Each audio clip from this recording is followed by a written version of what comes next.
আজকে ভেন্ডি বা ঢ্যাঁড়সের একটা রেসিপি তোমাদের সাথে শেয়ার করলাম। দুটো সাইড কেটে নিয়ে মাঝখান থেকে চিড়ে নিয়েছিলাম, তারপরে সর্ষের তেল কড়াইতে দিয়ে ভেন্ডিগুলো ভাজবো।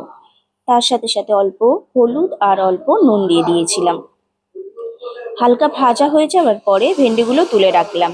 এরপর ওই তেলেই আমরা শুকনো লঙ্কা আর অল্প কালো জিরা, হ্যাঁ একটুখানি শুকনো লঙ্কায় দিয়েছি, দিয়ে তারপরে আমরা কুচনো পেঁয়াজ হালকা করে ভেজে যখন লাল লাল হয়ে যাবে তার সাথে আমরা টমেটো দিয়ে নিলাম। এবার টমেটো আর পেঁয়াজ যখন হালকা মিশে গেল তার সঙ্গে দিয়ে দিলাম অল্প জিরের গুঁড়ো।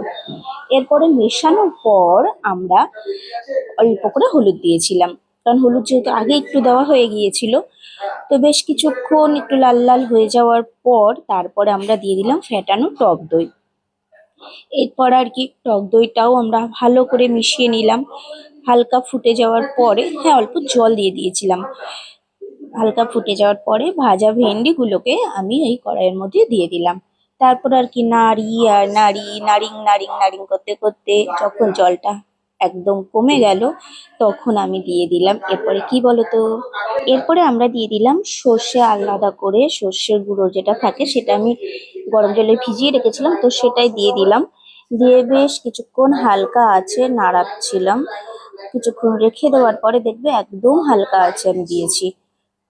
এ দেখো একদম হালকা আছে দিয়েছি। তো তারপরে আস্তে আস্তে করে ফোটা শুরু করলে আর যখন একদম মাখা মাখা হয়ে যাবে তখন আমি আর কি, আমার ভেন্ডি একদম তৈরি।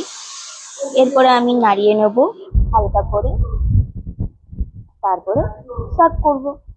তো হ্যালো বন্ধুগণ, এতক্ষণ পরে তোমাদের সাথে ইন্ট্রোডিউস করছি, আমি ডরথি, তোমরা রয়েছে এসএনডি লাইফস্টাইলে। তোমাদের এই রেসিপিটা কিরকম লাগলো, আর উপর থেকে আমি কিন্তু হালকা করে ধনেপাতা ছড়িয়ে দিয়েছিলাম। কেমন লাগলো অবশ্যই জানাবে। এখনের জন্য